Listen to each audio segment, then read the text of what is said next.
pueden observar que esto también era la cárcel, ahí en las paredes pueden observar las paredes donde están los huecos. Aquí los azotaban.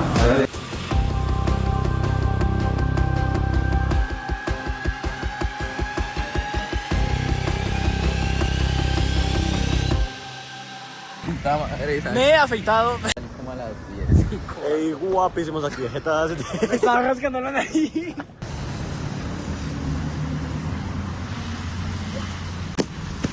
Muy buenas muchachos, ¿cómo están? El día de hoy estamos aquí con Pisa y con Pérez. Y el día de hoy vamos a hacer una visita al Museo Nacional.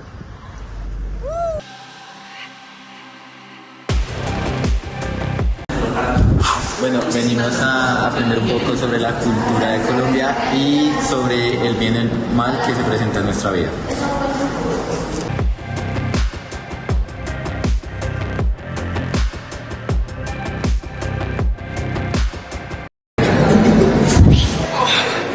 Hoy hemos venido a ver la exposición de Fuerza, Fe y Sustancia Mixtura para que podamos entender cómo lo sagrado funciona en este país tan grande y hermoso como es Colombia. Bueno, vamos a pasar con la exposición que va a tratarnos de dar a entender cómo los colombianos entendemos lo sagrado frente a la oscuridad y a la luminosidad. No necesariamente esto define qué es el bien y el mal, sino que desde diferentes perspectivas lo sagrado en Colombia puede ser captado desde diferentes creencias o diferentes formas de ver el mundo. ¡Arranque! La flor. O sea que el museo tiene 202 años, la flor es más vieja que el museo porque ya estaba ahí ya la flor.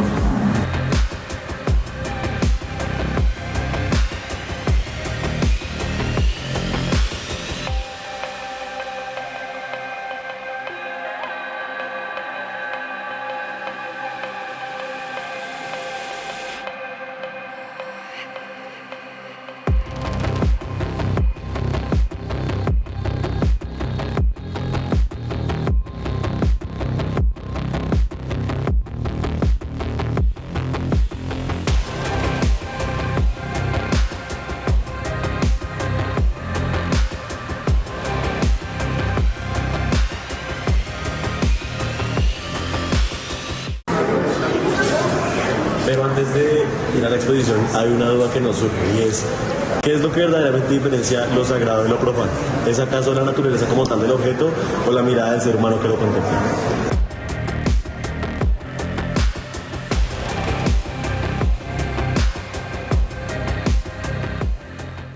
Si el objetivo central de nuestra visita al museo es mirar la exposición, tampoco pues desaprovechamos la oportunidad de mirar otras salas de exposición, otras formas de arte.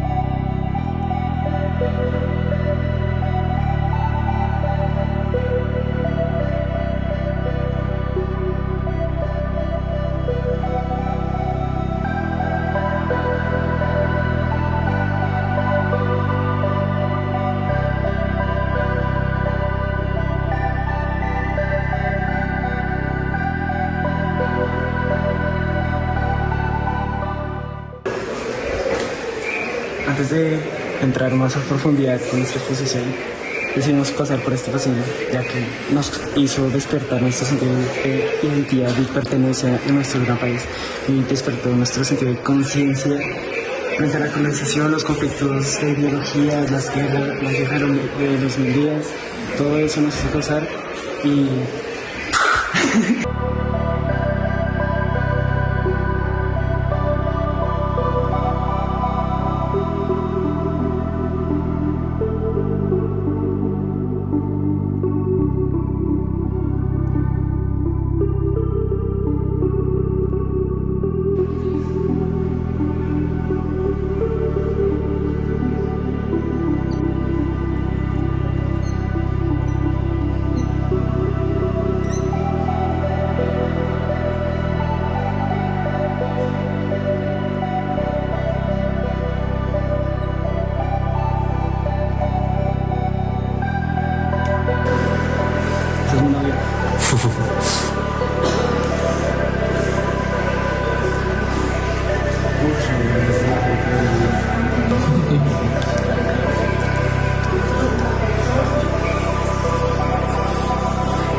Sí, William y Catalina.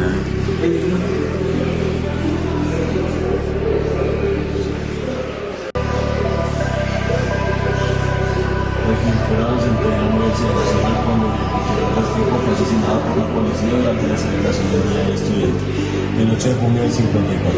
El día siguiente, nueve manifestantes que protestaron contra los hechos violentos del día anterior fueron abatidos por la fuerza pública. El artista acabó con una exasperante figura de cadáver anónimo y silencioso denunciando el peligro generalizado que representó la dictadura militar para la comunidad universitaria de aquellos tiempos.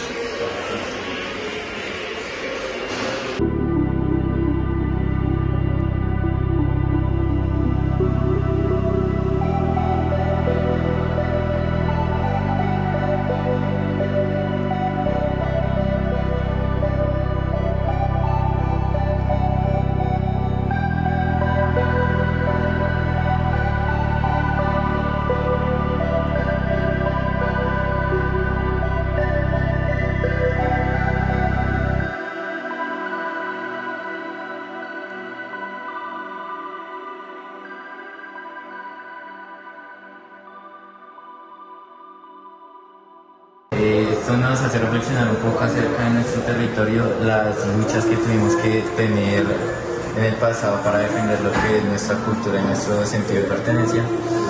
Nos da un poco también la forma en cómo nos defendimos y representamos todo esto mediante objetos, obras de arte, cuadros, y nos da a entender cómo siendo unidos, usando esa unión que nos representa a los colombianos, podemos llegar a cosas tan grandes como lo puede ser la liberación de un país entero.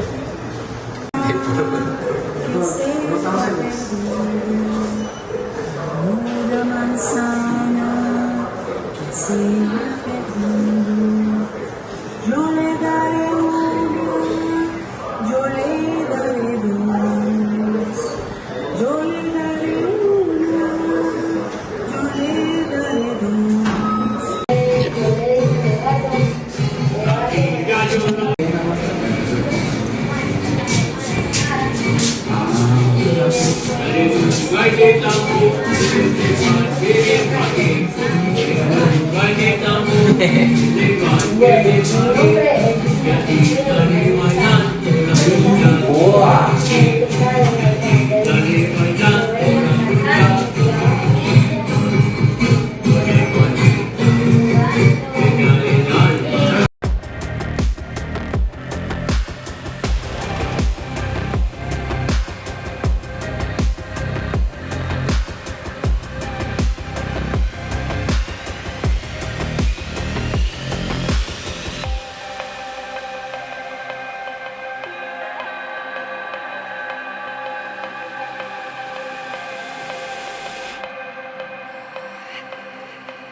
Bueno, ahora sí, sin más preámbulo, vamos a entrarnos en la exposición de fuerza, fe, sustancia y mixtura.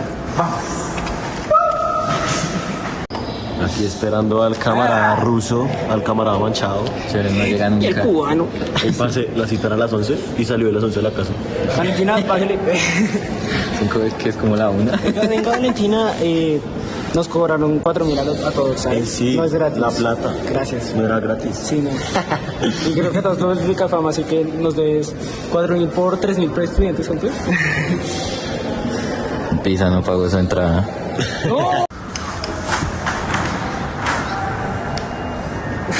Está re crocante.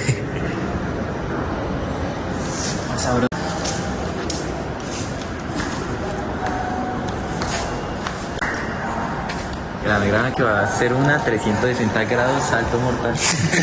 Me sentí muy humillado, güey. Me sentí muy humillado. Después de 2 horas de espera. Yo soy María.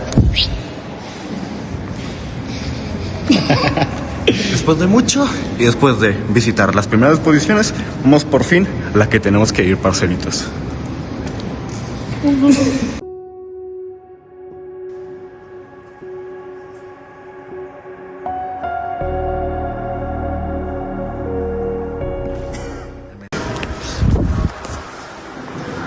cosa importante de aclarar antes de entrar es que en la exposición vamos a tener luminosidad y oscuridad. Y no quiere decir que se asocie con el hecho del bien y el mal, muy por el contrario, hay una relación directa entre ambos factores y, contrario a lo que pensaríamos, la luminosidad no representa el bien y la oscuridad no representa el mal. Y es algo importante de aclarar antes de entrar en materia.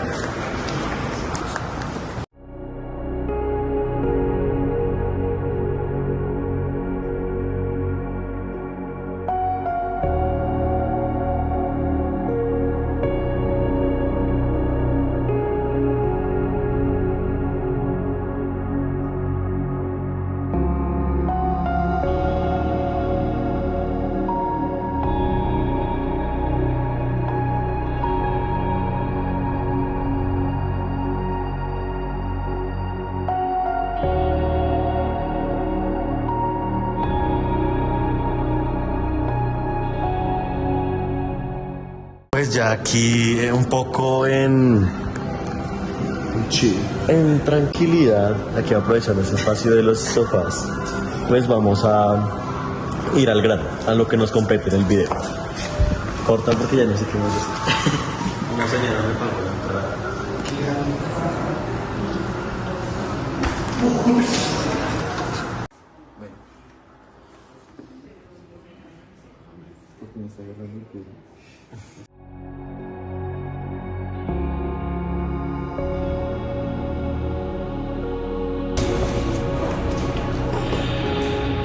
Sí, será como en Kennedy, ¿no?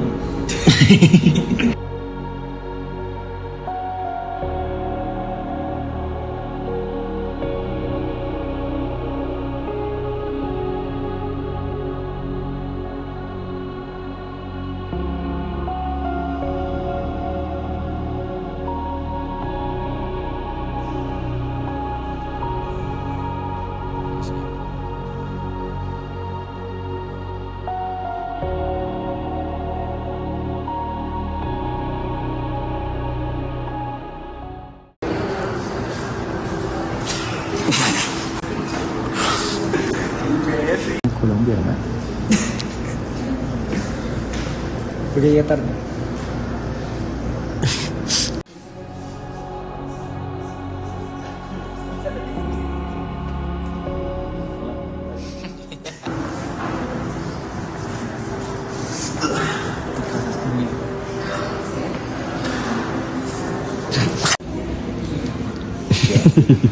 Vamos a entrar de efecto y ¿qué?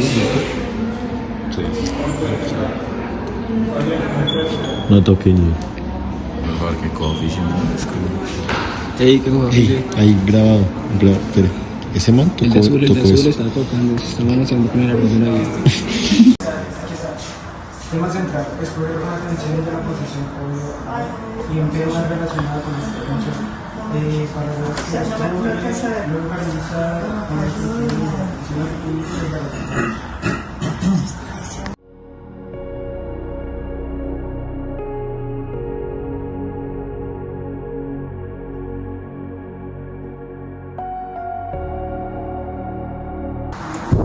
¿Qué pasa, guapuritas? Bueno, pues primero tenemos aquí el defecto, claro que sí.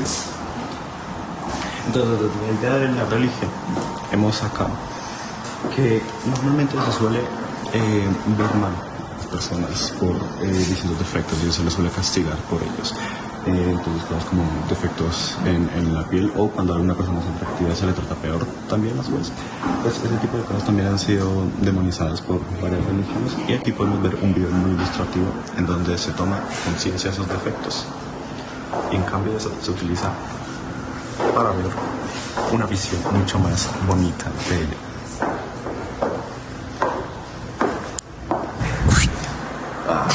Bueno, parte. Está con Flash. Déjalo así porque es que si no, no enfoca, se ve feo. Uy, sí. Bueno, parceros, ya estando acá en la exposición, nos interesa un tema principal, el cual es la religión, y lo vamos a enfatizar de acuerdo a esta exposición en la virtud y en el defecto. Entonces vamos allá.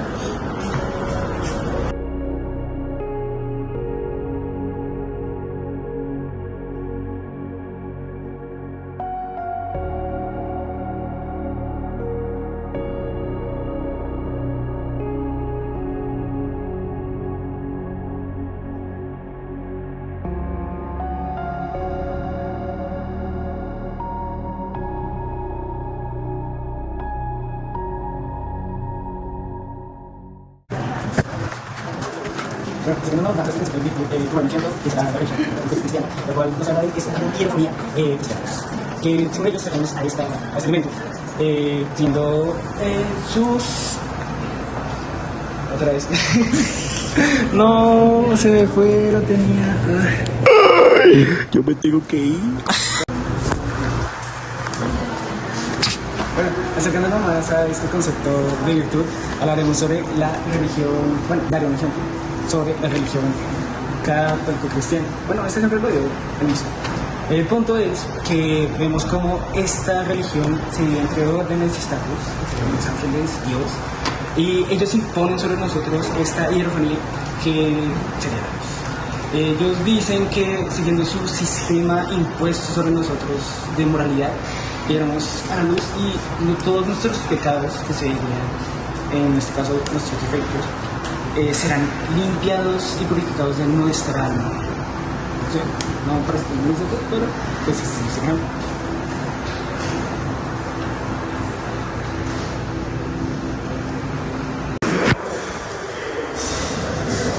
Tenemos que hablar. Bueno, parceritos, vamos a responder la pregunta que había al inicio, que si no se acuerdan, más o menos, era qué hacía que un objeto fuera sagrado. Si era a sí mismo, si había algo intrínseco en él que lo volvía sagrado, o si era la visión que se tenía sobre él, si era algo más personal de cada persona. Con las lecturas que hemos hecho en la exposición, tratamos de ver que más o menos se las dijimos así, pues parece que se inclina más hacia lo personal, hacia lo que ve cada uno. Sin embargo, hay que tener en cuenta que las hierofanías, es decir, la relación, lo que surge, hace que aparezca algo sagrado, por ser personal no lo hace menos verdadero. Entonces, como tal, todo objeto que se considera una hierofanía, es decir, que es sagrado, realmente, simplemente por ser considerado una hierofanía y por tener ese potencial de llevar algo más allá del humano, ya es sagrado. Es decir, se inclina más hacia lo personal, pero no es tanto de si el objeto tiene algo en sí o si es como las personas lo ven, sino que esa manifestación de algo por encima del humano es tanto potencial como es un objeto sagrado en sí mismo.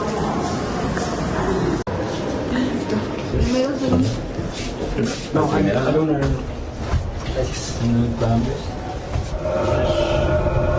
Vamos a hacer ahorita. Yo voy para casa. Ahí. Ya tengo tiempo. ¿Qué tu casa? ¿Qué vas a hacer? Vamos a hacer Vamos a tomar. cosas graciosas. También tiene que tomar. Profe, vamos a tomar. Eso no es de Dios. No, no hay plata. Eso no es religión. un peso. No, en serio.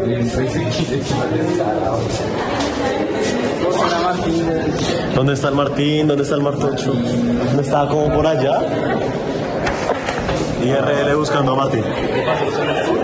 Sí, es el guía. Ah, pero no le vamos a comunicar. Pues si no está. Solo a nosotros. Ey, la buena.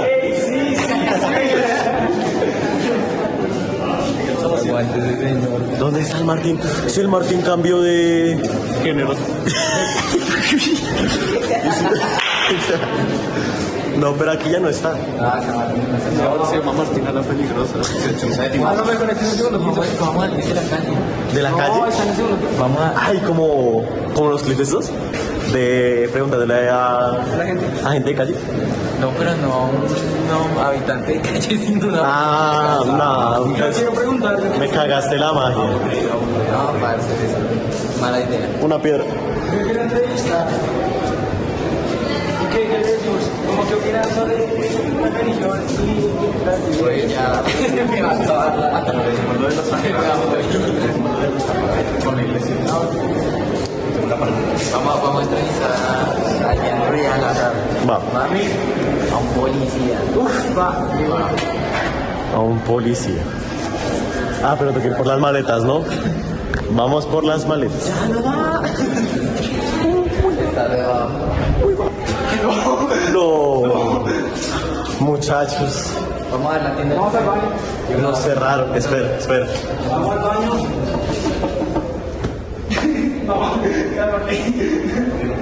Nos quedamos. Sí, señor. Ah, ok. Pero vamos a la tienda. Ey, aquí mientras entrevistamos al Martín, nos encontramos unas... Parcerito. Ellos se lo encontraron, yo llegué tarde. Unas señoras brasileñas, nos cayeron re bien, o sea, Están re perdidas, güey. están re perdidas y pues nosotros, o sea, dijeron como, no, es que ahorita tienen que ir a la DIAN y ya se quedaron como, DIAN. Pero nos cayeron bien, o sea, nos hablaron en portugués. Le preguntamos si sabían hablar español y dijo, un poquillo. ¿Palabras al respecto? Hay que estudiar para hablar con viejas lindas y... Guía turístico, hay que ser guía Eso nos turístico. dijo la señora de la tienda. Sí. Entonces, si quieren hablar con viejas lindas extranjeras, estudien para ser guías turísticos. Estamos en una guía. Rápido, aquí un comentario rápido, como para entrevistar al Martín, que es como el guía turístico, bueno, el guía acá al museo. Ahora tenemos que ver una exposición de una señora que está muy estudiada, es de Cúcuta, entonces pues a ver qué pasa. Ya que estamos aquí, aprovechamos la venida, ¿cierto? Sí. Buenas tardes, bienvenidos. Yo me presento, yo soy Susana Quintero. En estos momentos soy la coordinadora del Museo Casa Natal del General Santander, que es uno de los 9 museos del Ministerio de Cultura en región y de donde proviene esta exposición en medio del arte estable.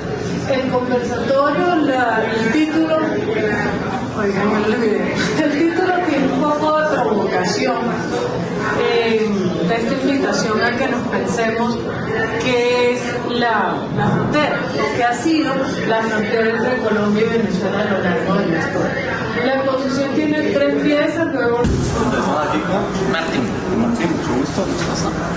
Es un guía de aquí de... Sí, Mediador. un mediador de acá, que nos ha mostrado que sabe mucho de usted. Entonces, nada, quería primero que nos hablaras muy finalmente de la introducción, que tú lo explicaras mejor que nosotros, de la exposición que estamos listos. Bueno, La sala que inauguramos hace 4 meses, que es la última sala de exposición permanente, se llama Fuerza, Fe y Sustancia, tensiones y mixturas de lo sagrado en Colombia.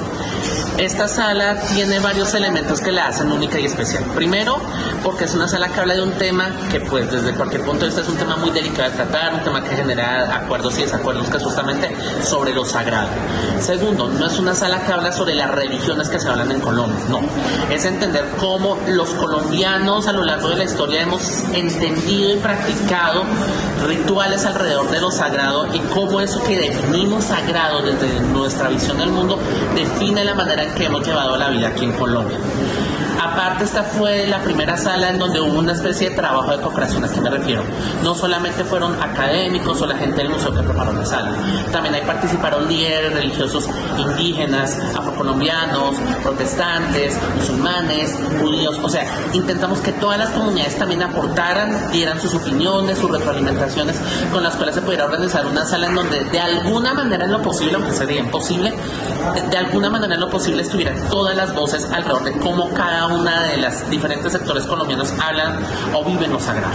Entonces, esta sala lo que tiene de interesante es que habla de 2 fuerzas que se pueden definir como lo luminoso y lo oscuro.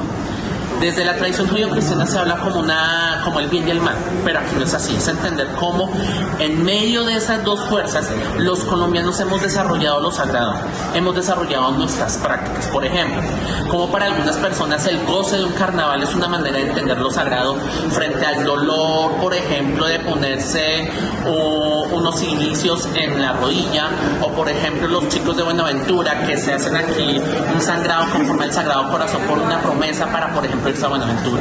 Es el dolor, pero es el dolor también para entender lo sagrado.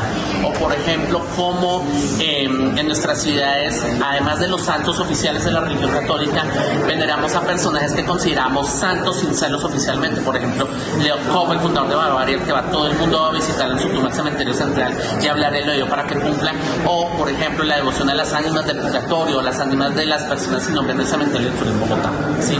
Entonces, lo que quiere la sala es de que el colombiano o el visitante en general pueda reflexionar sobre cómo en Colombia todos los sectores tienen una manera de ver lo sagrado. Más allá de que para algunos pueda ser una benéfica, otra más dañosa, no importa. Lo importante es entender que cada elemento de lo sagrado en Colombia ha tenido una historia, ha tenido una influencia en varios sectores de la población colombiana y se siguen practicando hasta el día de hoy. Y que la manera como se relacionan entre ellas ha generado por momentos tensiones, pero también mezclas. Es decir, los agentes, la sociedad ha terminado por mezclarlas y termina generando otras nuevas maneras de entender lo sagrado en Colombia. Muchas gracias. Además de eso tenemos punto para la respuesta. Entonces quería tirarte una pregunta que tal vez puede ser un poco más ambigua o filosófica, pero me interesa ver cómo responderías tú ya que tienes la perspectiva sobre mucho más profunda. Sí.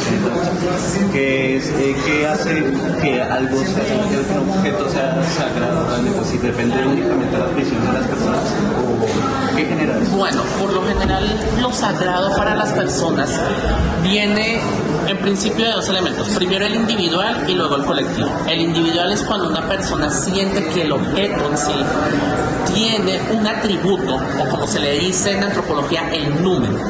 Tiene esa sustancia sagrada que permite que lo profano y lo sagrado entren en contacto.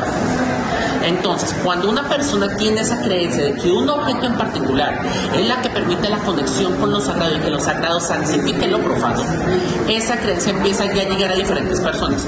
Cuando todo un colectivo se pone de acuerdo en que ese objeto sea sagrado, no solamente le da mayor credibilidad, sino que esto termina articulando algo parecido a un sistema de creencias colectivo en donde todos tienen claro que el objeto que tienen ahí es un objeto que tiene relación con lo sagrado, es un objeto de culto y también es un objeto que da una revelación para entender lo sagrado. Entonces esto es importante entenderlo. La conformación de los elementos de lo sagrado viene siempre atrás. Primero del entendimiento individual. Yo como individuo que entiendo que veo en lo sagrado. Y luego cómo ese entendimiento individual pasa a ser colectivo porque todo un grupo se pone de acuerdo y entienden que eso es una creencia que articula la sociedad. Eso también es importante. Cómo esas creencias o esas definiciones de los objetos de lo sagrado son articuladores de sociedad.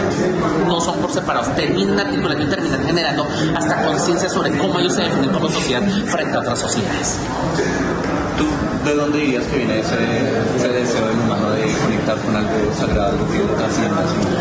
Yo diría, mira, yo como historiador puedo decir que esto viene desde cuando aparecen las primeras especies de homínidos, el Homo sapiens, el Australopithecus, el hombre neandertal. ¿Por qué? Porque al menos entre el hombre neandertal y el Homo sapiens, y esto lo han venido estudiando los arqueólogos recientemente, ellos conciben que hay algo más allá de que no pueden entender racionalmente, que no se entiende de manera práctica, que no se entiende de manera concreta. Entonces, a partir de ese momento, para tratar de darle un sentido a eso que está más allá de todo control humano, se van generando este tipo de creencias.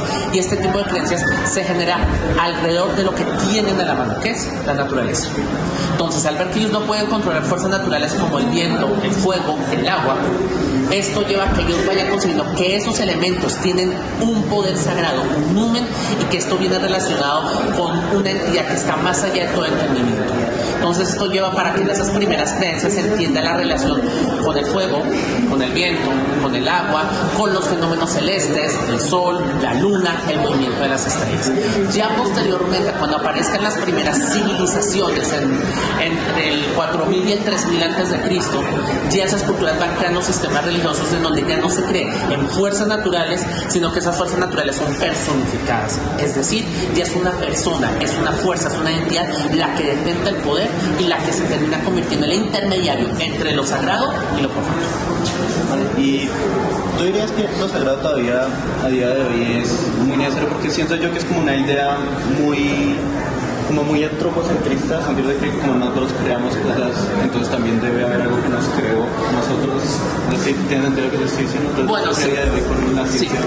Mira, acá en Algo Nacional, o al menos esta es mi percepción, en América Latina tenemos tres maneras de entender la vida: la ciencia, la religión y la magia. Las tres, no, a pesar de que son separadas, siempre han estado mezcladas y en conflicto, y ha sido la misma sociedad. ¿Con esto a qué voy? En pleno siglo XXI, donde ahorita todo es más tecnificado, más a través de la ciencia, o inclusive donde se desarrollan creencias que pueden ir desde lo agnóstico o hasta lo ateo, lo sagrado sigue siendo importante. Por ejemplo, lo ateo. Lo ateo se conforma a partir de un contrario. ¿Cuál es el contrario? La religión. Si no existiera esto, el ateo tampoco. Entonces, mientras siga existiendo esto sagrado, esto le da sentido a muchas personas. ¿Por qué? Porque para muchas personas no es solamente con la ciencia o con lo que ellos consideran magia con que se explica el mundo. Lo sagrado te da un sentido porque tiene un orden, tiene unos pasos, tiene una estructura. Y esa estructura, a pesar de que puedan aparecer diferentes elementos tecnológicos, o que ya ahorita se habla más de una secularización de esta sociedad, sobre todo en Occidente, eso sagrado no desaparece, porque para muchas personas eso les da un sentido. Y mientras si para un grupo de personas eso que consideran sagrado les da un sentido, va a ser difícil que eso vaya a desaparecer o que se contrarreste con corrientes agnósticas, corrientes ateas, corrientes secularizadoras. Lo sagrado siempre ha estado.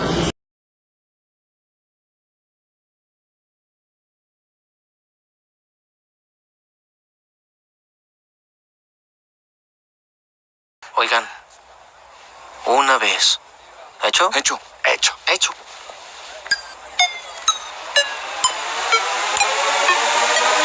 ¡Ay, santo Dios! Cenando es clásico.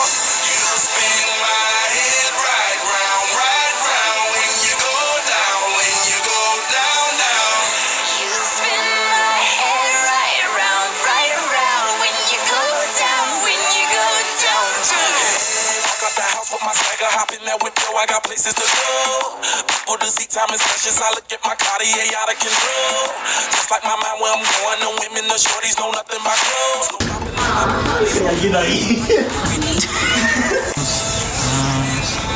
¿Cómo no voy a decir? Chito, hermano, Chito, por favor. Pero había como un grupito de gente como con audífonos y un micrófono y les estaban haciendo como una exposición así, pero era como por radio. Entonces el man hablaba por el micrófono y los manos escuchaban por los audífonos y pasaban ahí súper random y llegó un guardia y empezó a grabar y se cagó de risa con nosotros. Aguante de guardia. Empiezan a ir de lado a lado. O sea, ahí es que iban así, iban así. Y como los muros eran como estos, era como que se escondían y volvían a aparecer. Era muy chistoso.